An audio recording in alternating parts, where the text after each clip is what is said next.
chances are they've gone to public school. That's a very high likelihood. They've either gone to public school or they're going through a college education. I am not here to justify what happens. I am here to first try to share a reality with all of our parents, our respected parents that are sitting in the audience. And I feel your pain because I'm a parent myself. My girls are about to turn teenagers. I'm terrified to death. I feel your pain. I'm going to be in your shoes soon. And may Allah protect all of us parents, you know. But let me tell you something. These girls and these boys, they've gone to college. Chances are they've seen a girl they like or a guy that they like. Chances are that's already happened. Chances are they've had a couple of conversations already, even in the most respectful setting. Maybe it happened at the MSA. Maybe it happened at the RIS convention. Maybe it happened. Yeah, it may have happened. Actually, it did. Okay? And you know, and I'm not just talking about the matrimonial section and all of that. I'm talking about just at the bazaar. Hey, nice hijab there. This is, you know, like that. You know, isn't that calligraphy amazing? That's some people start their conversations like that. One of the reasons I like to walk around in the bazaar is to see the contemporary pickup lines by Muslim youth. They're not very good nowadays. But anyway, it's fun to watch. But anyway, this has already happened, and they've got certain preferences, they've got something in their heart, and they want to tell you, but you know what, the girl's Palestinian, and she's thinking about a good brother, he's a good brother, but he's, astaghfirullah al-azim, Egyptian. Or it's a Pakistani guy, and he wants to marry this girl, and she's la hawla wa la quwwata illa billah, she's Syrian. You know, and he's really scared to tell his parents. He's really scared to even mention the idea because the Arab father will say, Mustahilun wa ana hay. You know, mere jeete ji ye hargiz nahi hoga. I want to tell you a really sad yet funny story. Any of you guys know Sheikh Abdul Nasir? Well, Sheikh Abdul Nasir is a good friend of mine. He's got a very twisted sense of humor. We like to go to conventions together and especially observe youth behavior. It's a thing we do. So we're at one of these conventions. Obviously, most youth are not in the lecture, they are outside the lecture. So we skip the lectures too. So we were hanging outside the convention center, we're walking by, there's a bunch of guys and girls talking or whatever, you know. We're not going to be the Sharia police and, you know, we're just going to see what they're doing, you know. So we're walking by and this guy, so slick, man. So slick. This guy goes to this girl, he goes, today's the saddest day of my life. Now, Abdul Nasir and I are walking. We both stop. We're like, we gotta hear this. This is golden right here. I mean, he does not know we're standing behind him. Okay? He does not know. I mean, this status doing moment. This girl goes, oh, why? And he goes, well, after today, I'm gonna go back to Ohio, and I don't even know your name. And at this point, Abdul Nasir and I are looking at each other like, and he can't help himself. Abdul Nasir cannot, he's a Texan. He goes, booyah, boy, that's a lie right there.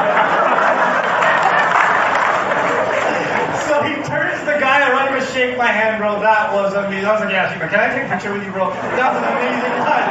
All the teenagers disappeared.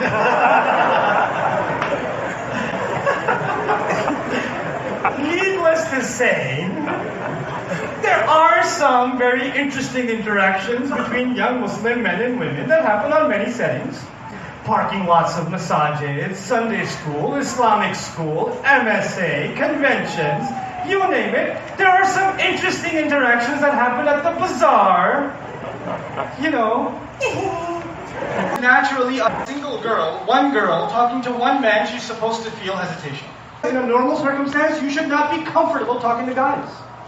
That's not the natural state for you. And if you become totally comfortable talking to the MSA president for hours and hours, then there is a problem with that. That's not the normal way you're supposed to be. Allah didn't make you like that. Allah put istihya in you. Now when there's two of you, you can be in the meeting and confident. I don't think you know what you're doing. I don't think the program should be on the 3rd, it should be on the 5th. And we're not making that ugly flyer, we're making our flyer ourselves. You can assert yourself because you're in a group. But when you're by yourself, okay, whatever you say. You gotta learn where to draw the line. You know? You have to do that. And you guys too. Don't take advantage of the shyness of girls. And then, sister, I wanted to discuss the convention with you. No, you didn't. Stop. There are plenty of other people you can discuss. Why don't you BCC her father with her? then discuss the convention. I'm sure her father won't mind the convention discussion. Hi, I'd like to say a few things about Islam, if I may. Now, here in the UK, religion was always pretty dormant until Muslims came along and started burning books and passing death sentences and generally demanding special treatment for no good reason. But they've shown everybody else what can be achieved by bullying and intimidation. So now every crackpot in the country feels entitled to respect for their precious beliefs. Beliefs often lifted wholesale from the ramblings of some ancient desert nomad with a psychological disorder. It does seem quite ironic to me that the very people who have clearly made no attempt to think for themselves are always the most vocal in demanding respect for their ideas. But some Muslims go further than this and claim that they are being victimized in British society. But I don't really believe that's true. I do think a lot of people are getting fed up with hearing about Muslims all the time, and they wish that Muslims would just shut up and get on with their lives instead of constantly bellyaching about nothing, but that's not the same as being victimized. But because we live in a liberal democracy and therefore have certain double standards to maintain, any criticism of Islam or of Muslims always draws the immediate accusation of Islamophobia, a dishonest word which seeks to portray legitimate comment as some kind of hate crime, when the truth is that Islam has a chip on its shoulder the size of a mosque, and it looks to take offence at every opportunity. Some Muslims, it seems, are almost permanently offended about something or other, and yet you never hear a peep out of any of these people when some young Muslim girl is murdered for bringing dishonour upon her insane family. Suddenly, everyone's looking at the floor then. They keep telling us that Islam is a religion of peace, but all the evidence points to a religion of war. Its holy book urges Muslims to conquer the world and subjugate everyone to the rule of God. If Islam had its way, elections would become a thing of the past, and the rest of us would be living in the past for the foreseeable future. And some people are very keen to bring this situation about, especially the loud-mouthed, rabble-rousing Islamic clerics who we always hear praising the suicide bombers as glorious martyrs. And yet, curiously, you never hear about any of these enthusiasts blowing themselves up for the glory of God. They're always very keen to delegate that particular honour. Despite the guarantee of all those luscious virgins waiting for them in heaven, these guys are so selfless that they can always find somebody more deserving. Now, of course, the whole 72 virgins scenario has become something of a comedy staple, and with good reason. But it does have one serious problem, and that is that the virgins are likely to be good, wholesome Islamic virgins because there won't be any infidel riffraff in heaven.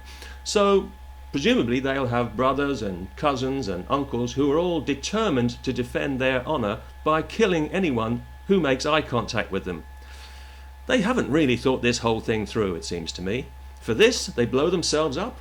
Wouldn't it be easier just to get an inflatable woman and blow her up? And then if one of your friends happens to glance at her with lustful eyes, why, you can simply stone her to death and get another one, in the usual way. Also, I think Muslim women in Britain who cover their faces are mentally ill. Now, I realise that in some parts of the world women don't actually have any choice in this matter, governed as they are by primitive pigs whose only achievement in life is to be born with a penis in one hand and a Quran in the other. But it just seems to me that if God had intended you to cover your face, then in his wisdom he would have provided you with a flap of skin for the purpose. Of course, if it gave you any sexual pleasure, it would have to be removed. That goes without saying. But I don't want to be too hard on Islam here, for two reasons. Firstly, because I don't want to be murdered by some hysterical, self-righteous, carpet-chewing, book-burning muppet with shit for brains. And secondly, I think we do need to make allowances for Islam, because we have to remember that it is quite a young religion. So maybe right now it's just going through a difficult age. A little headstrong, full of itself, thinks it knows all the answers, but I'm sure it'll learn. I think years from now, a lot of intelligent Muslims will be looking back on all this medievalism and jihad nonsense with embarrassment and shame, like the Germans do with the Nazis. And maybe then we can all have a good laugh about it. But in the meantime, I think that any religion that demands earthly vengeance and retribution for any reason is not really a religion at all, but an illness, and should be treated as such. Peace. And I mean that most sincerely.